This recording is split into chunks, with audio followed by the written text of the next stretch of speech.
La Sociedad de Cirugía Neurológica de Occidente les da la más cordial bienvenida a este simposio sobre neurotrauma. Su servidor Rodrigo Ramos Zúñiga corresponderá la responsabilidad de la coordinación en conjunto con el doctor Francisco Velázquez García, a quien le doy también la bienvenida. En principio, el neurotrauma es uno de los temas vigentes, no solamente para las implicaciones desde el punto de vista técnico y quirúrgico en la neurocirugía, sino que tiene uno de los mayores impactos en la salud pública. Por ello, me place en estos próximos minutos hacer la presentación. Comentaré algunos aspectos de mi tema en particular sobre su impacto epidemiológico y hablaremos algunos de los elementos que hay que tomar en cuenta en el presente y en el futuro referente a la carga de enfermedad y la perspectiva que esto tiene para la salud pública global. No existe conflicto de interés de ninguna índole en esta presentación. En principio, agradecer a los participantes que amablemente y de forma generosa han participado en eventos previos y hoy nos complacen con su participación en las diferentes temáticas sobre el neurotrauma. Me refiero al doctor Leopoldo Herrera Gómez, neurocirujano del Hospital Magdalena de las Salinas y uno de los líderes en la toma de decisiones y guías de manejo de neurotrauma desde la Ciudad de México, a quien le agradezco su participación. De igual manera, al doctor José Antonio Carmona Suazo, uno de los precursores del neurointensivismo en nuestro país, por mucho tiempo en el área de cuidados intensivos del Hospital Juárez de la Ciudad de México y con una amplia experiencia en el monitoreo de la presión intracraneal y las orientaciones neurológicas para la toma de decisiones, quien tocará los aspectos vinculados con esta temática. Muy particularmente agradezco al profesor Dr. Yukata Ugarashi, eh, quien amablemente participa con nosotros desde el Comité de Eventos Masivos Médicos de la World Federation of Neurosurgical Societies. Thank you so much, Professor Igarashi, for your presentation and for your kind intervention in our meeting. I appreciate your support from the World Federation of Neurosurgical Societies. Finalmente, agradecer al profesor Andrés Rubiano de Colombia, quien ha sido un destacado líder desde la Federación Latinoamericana de Sociedades de Neurocirugía en el área de neurotrauma. Ha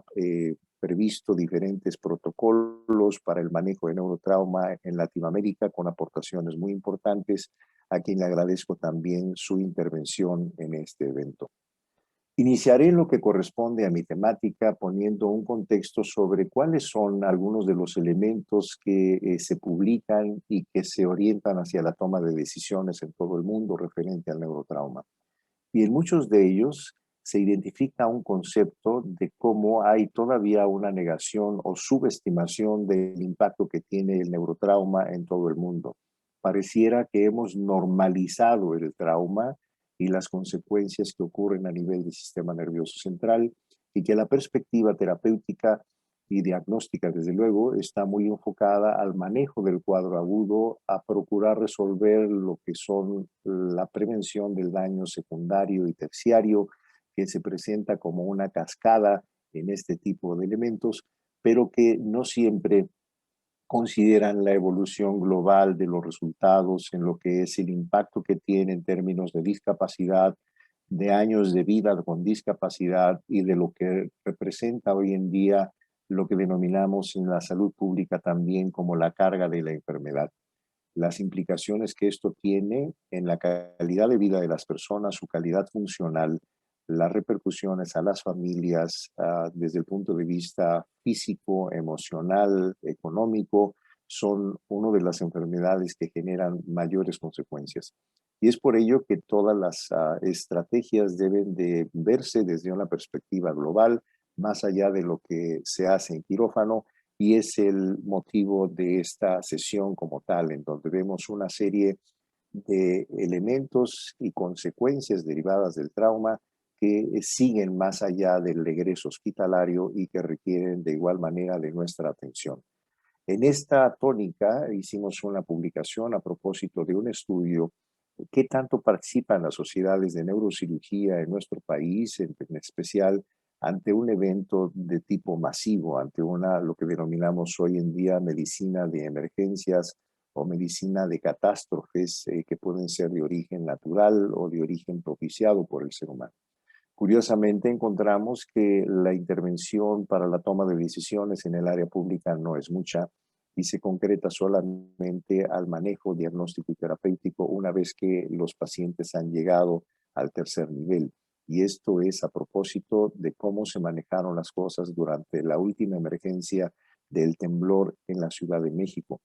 Con ello, hacemos entonces un análisis de los datos más relevantes que han analizado a su vez la carga de enfermedad a propósito del neurotrauma en este último periodo. Esta es una publicación de Lancet Neurology de 2019, en donde hace un balance a través de la distribución geográfica de la importancia a propósito de la edad, de lo que es el término de edad estandarizada, del impacto que tiene por 100,000 habitantes en la población en ambos sexos del evento traumático, lo que denominamos traumatic brain injury.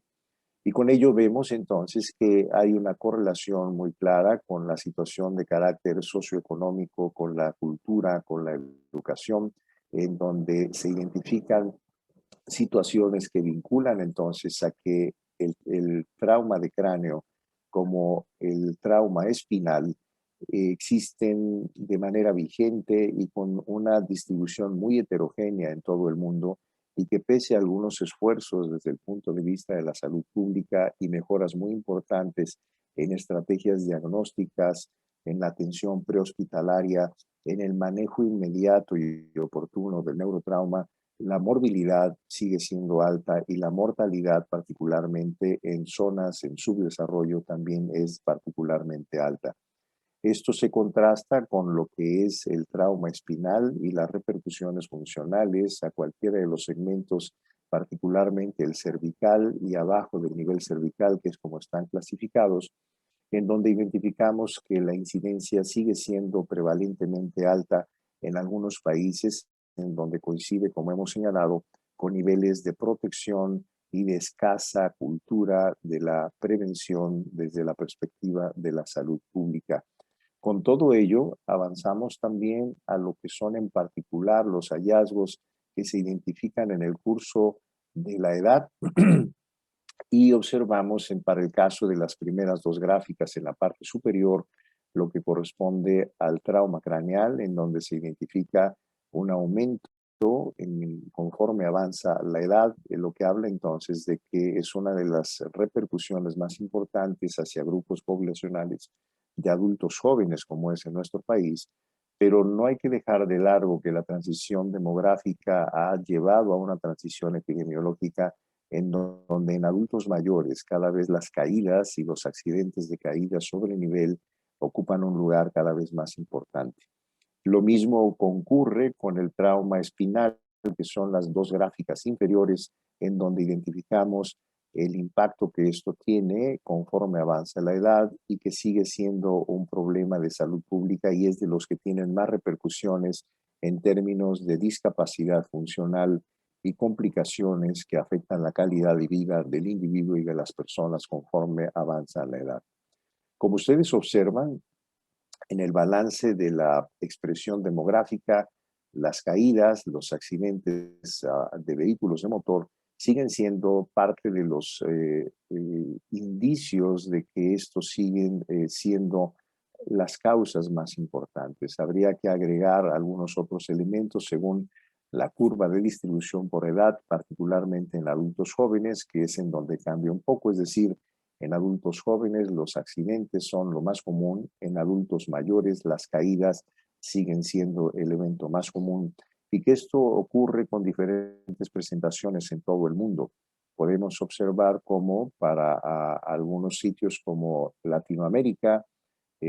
algunas partes tienen diferente proporción, pero que finalmente esto nos habla de un problema global asociado a la cinética, al movimiento, a la escasa cultura de la prevención de accidentes y las limitaciones en el manejo del cuidado de pacientes de la tercera edad que es en donde ocurre comúnmente el fenómeno de las caídas. Con ello podemos hablar entonces de que si bien existe el incremento en la incidencia de acuerdo a la historia natural del trauma de cráneo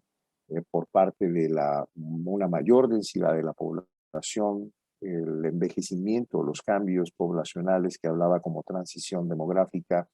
y transición epidemiológico, el incremento en el uso de vehículos de motor, bicicletas, motocicletas, bueno, son factores que han contribuido globalmente a que esta cinética y esta dinámica contribuya a la participación de eventos traumáticos en la población. No obstante, esto también ha repercutido de forma muy importante en el trauma espinal. Y esto a la par nos da una idea de cómo esta expresión heterogénea desde el punto de vista de la salud pública tiene relación entonces con condiciones de pobreza, falta de educación y escasa cultura de prevención en muchos países. La otra publicación que habla de este costo de enfermedad, que insisto, no solamente es el costo en la etapa aguda, sino las implicaciones de carácter económico, de carácter social, de carácter laboral que representan, coinciden en que la primera presentación de las alteraciones por grupos de edad corresponden a adultos jóvenes. Hoy por hoy, la causa número uno de mortalidad de nuestro país en jóvenes es por accidentes, y esto sigue siendo una huella y un reto permanente en donde quienes hacemos clínica, pues también tenemos que tener la perspectiva de la salud pública para la toma de las decisiones. Y este otro pico que está vinculado a las caídas en las personas de la tercera edad, predominantemente en varones, como ustedes observan en la gráfica. Y hablando de mortalidad, pues entonces aquí es un reflejo probablemente de los más claros de cómo las condiciones del subdesarrollo pueden estar relacionadas con una mayor mortalidad por la cantidad de eventos, por la gravedad de estos eventos y por la escasa infraestructura para la atención apropiada de este grupo de pacientes. Esto es un fenómeno que con sus diferentes variantes, pero concurre en todo el mundo, desde Latinoamérica hacia Europa, Oriente Medio, etcétera, se dan este tipo de fenómenos y que están muy relacionados con el contexto sociocultural y las condiciones desde el punto de vista dinámicas, me refiero, para el caso de los vehículos de motor. Esta misma expresión nos habla de cuando se trata de una variante de todas las diversidades clínicas que pueden presentarse más allá de solamente un trauma moderado o severo de cráneo que corresponde al apartado en azul, pero que nos da una idea entonces de que el evento traumático pues es neurotrauma, pero también es trauma múltiple que afecta a las extremidades, abdomen, tórax, lo que habla entonces de una condición compleja que requiere de un abordaje, como siempre, multidisciplinario para ser considerado de una manera integral en la toma de decisiones. Acercándonos a las conclusiones, esto habla de que para este reporte de la carga de enfermedad, los accidentes de tráfico siguen siendo una de las primeras causas reconocidas, tanto para el efecto que tienen en la morbilidad como en la mortalidad. Y si bien han existido algunas estrategias que han mitigado o disminuido el impacto que esto tiene en algunas comunidades, sigue siendo más grave y de mayor repercusión en aquellos países en subdesarrollo, en zonas con pobreza o en zonas de ingresos medios. Lo que además este estudio nos señala es de que si bien la incidencia de accidentes ha aumentado de manera global desde 1990 hasta el corte que fue 2017,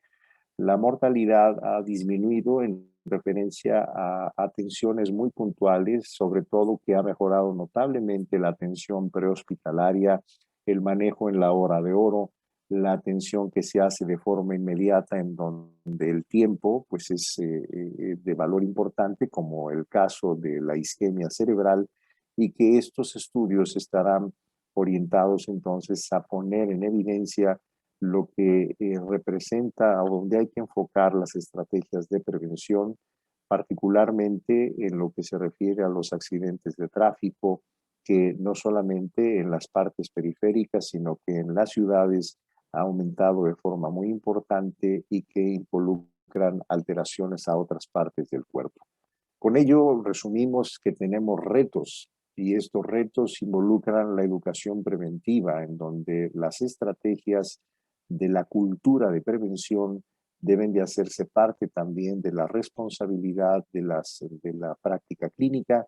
las estrategias en la salud pública, en donde no solamente se manejen las cifras estadísticas, sino que eso se vincule con políticas públicas para la toma de decisiones en términos de prevención, uso de cascos, uso de equipos de protección y cultura de la prevención en términos generales. Y por otro lado, tendríamos las estrategias, la reintegración social y la calidad funcional y la calidad de vida. Con ello agradezco el favor de su atención y daremos curso a la subsecuente presentación por los ponentes invitados. Muchas gracias.